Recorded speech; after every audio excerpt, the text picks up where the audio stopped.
Next we have Harding Township School, Raramai.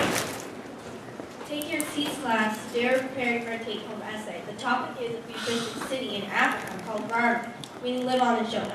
Raramai is the age-friendly city, and remember, it's due tomorrow. This essay is going to be so boring. Maya, eyes up here. Hi there, Maya. Welcome to Raramai, Zambia. I am the head engineer here in our wonderful city, Dr. Skylar Walters. Thanks for joining us. Whoa, what? Well, Maya, today we'll be observing a 1-inch to 72-foot model of Raramai made entirely from recycled materials. Here's the residential zone, joint zone, and industrial zone, all highly interconnected.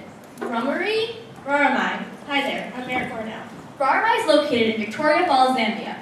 Raramai is the age-friendly city, thus we make it our goal to live on. Raramai has a population of 432,000, and as you can see, our defining features are Victoria Falls, carved over millions of years by the Zambezi River.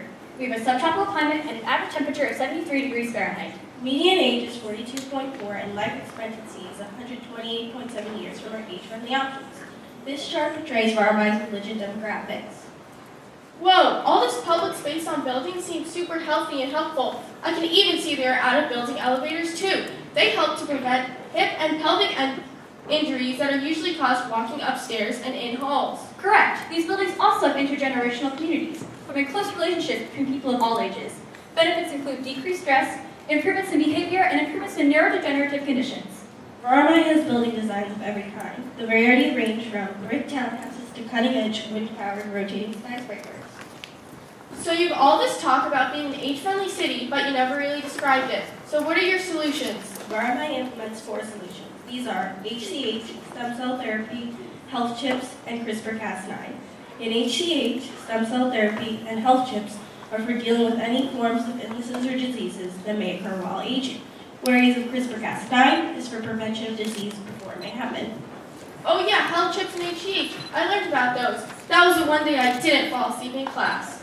Implanted at birth, health chips help to monitor vitals and update health records in real time. They also act as an alert in your wrist. With the press of a button, they retrieve authorities. In addition, HGH or health chip helpers help with daily activities. They can find help, retrieve groceries, or get meds.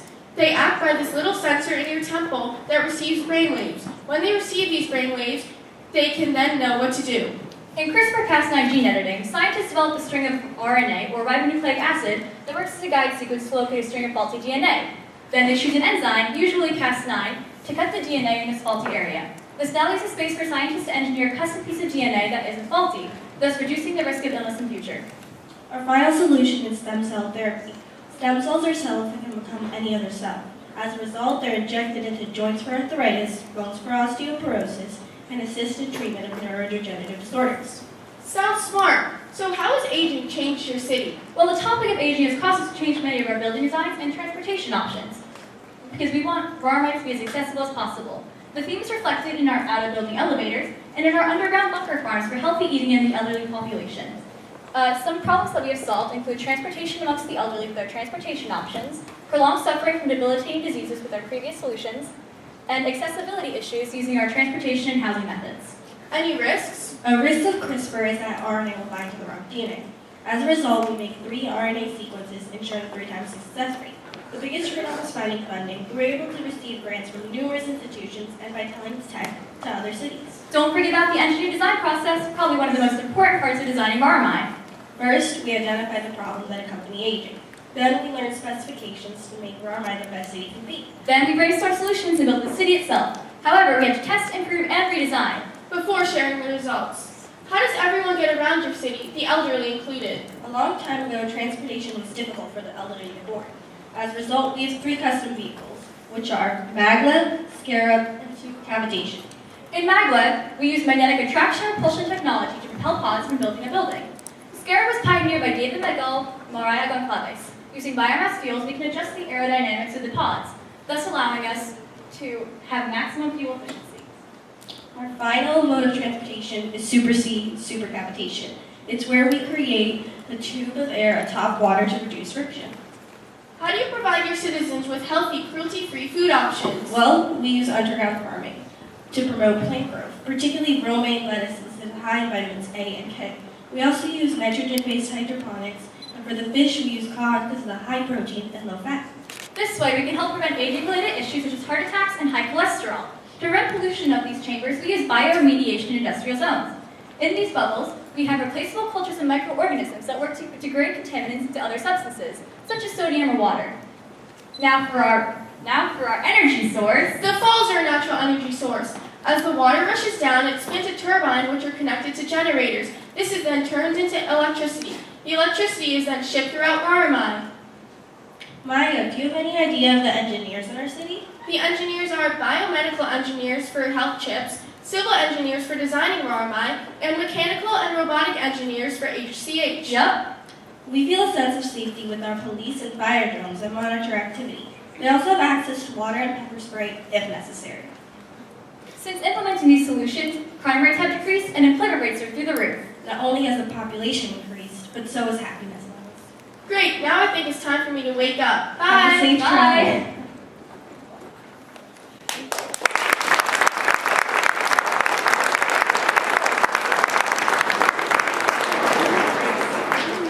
All right. How did your team's vision of your future city evolve and change as you worked on the deliverables? When we started the project, we were going to base our city in a salt plain in Argentina, but we soon realized that there wasn't a big enough water source, so we chose Raramai, which is in Zambia, and our water source is now Victoria Falls. In addition, after doing many of our deliverables, we realized that some of our proposed solutions wouldn't work. So that's why we came up with our stem cell therapy, HCH health chips, and CRISPR-Cas9 gene editing. Really great job, guys. Can you tell me what role engineering played in making the city age-friendly?